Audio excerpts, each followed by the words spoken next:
সালামু আলাইকুম। প্রথমত হচ্ছে আসলে কথার উপর আর এদের কথার উপর কারোর আস্থা নাই।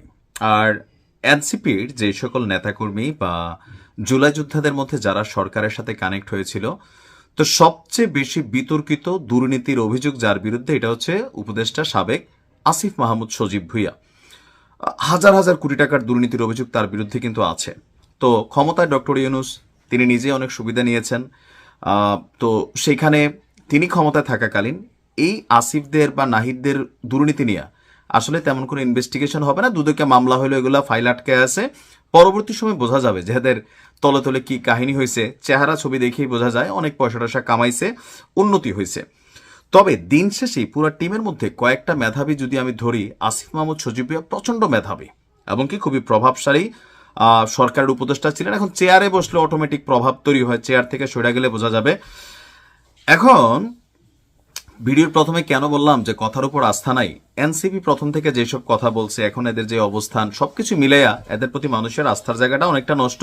শুধুমাত্র এরা এমপি হইলে, মন্ত্রী হইলে যারা কিছু পয়সা টয়সা কামাইতে পারবে, যারা এদেরকে বেচা, এরা যেমন জুলাই চেতনা বেচা পয়সা টয়সা কামাইছে বা একটা অবস্থান নিছে, ফ্রেমে আসছে, তো ওরকম যারা এদের দ্বারা সুবিধাভোগী আছে তারা কিন্তু এদেরকে সাপোর্ট করবে, একটা জনসম্মুখম তারা পাবে। আমার প্রশ্নটা হচ্ছে অন্য জায়গায়। আসিফ মাহমুদ সজীব আজকে হুট করে একটা সিদ্ধান্ত দিয়েছেন। তিনি কি ভয় পাচ্ছেন? ভয়টা কিসের? ভয়টা হচ্ছে নির্বাচনে হারার। শুধুমাত্র যেই সকল আসনে এনসিপি প্রার্থী দিছে, জামাত সেখান থেকে তাদের প্রার্থীতা প্রত্যাহার করে নিছে, আর ওই আসনগুলোতে জামাতের ভোটগুলো এনসিপি পাবে, তারাই পাশ করবে। এটাই হচ্ছে বাস্তবতা। এনসিপির কোনো নেতা একক যোগ্যতায়, তাসনিম যারা ছাড়া, হাসনাত আবদুল্লাহ কিছুটা হইতে পারে, বাট বাকি একজন পোলাপাইন কোনো আসনে একটা চেয়ারম্যানই পাশ করতে পারবে না যদি ওই আসনগুলোতে বিএনপি, জামাত, জাতীয় পার্টি, আওয়ামী লীগ তাদের প্রার্থী দেয়। এদের জামানত বাজেয়াপ্ত হবে। সো কৌশল হিসেবে তারা জামাতের সাথে গেছে। তাহলে নাহিদ ইসলাম আসিফ মাহমুদ কিসের ভয় পাচ্ছেন? মেইনলি হচ্ছে নির্বাচনে হারার ভয় পাচ্ছে। কারণ সে অলরেডি 2টা আসন থেকে তার নাকি নমিনেশন, মনোনয়নের খবর টবর শুনলাম।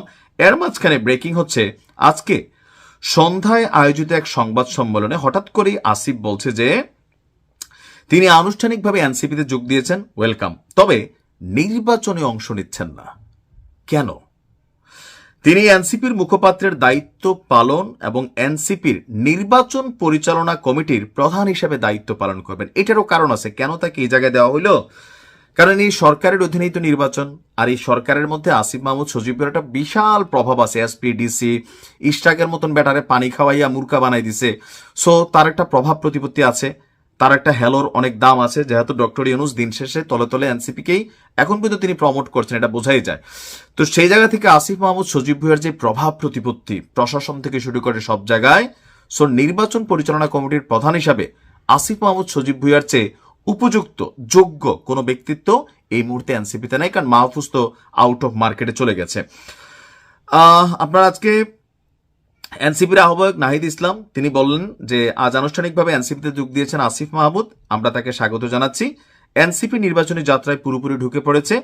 আসিফ মাহমুদ নির্বাচনে অংশ নেবেন না, বরং এনসিপির মনোনীত প্রার্থীরা যাতে নির্বাচনে জিতে আসতে পারেন সেই জন্য তিনি কাজ করবেন। তাকে এনসিপি নির্বাচন পরিচালনা কমিটির প্রধান হিসেবে দায়িত্ব দেওয়া হয়েছে।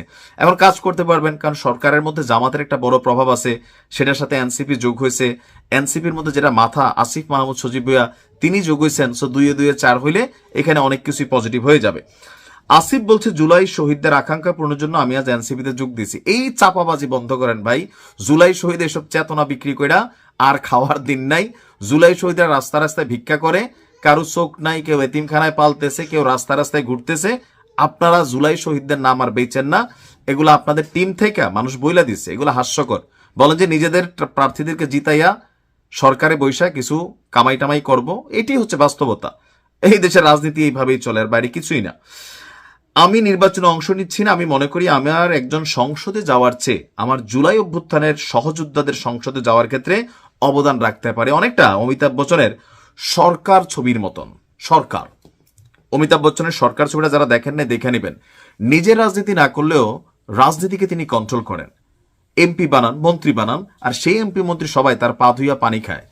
বিপদ পড়লে কারা পড়ে? যে এমপি আছে তার, কিন্তু যে এমপির পিছনে বড় সরকার, সেই সরকার বিপদে পড়ে না।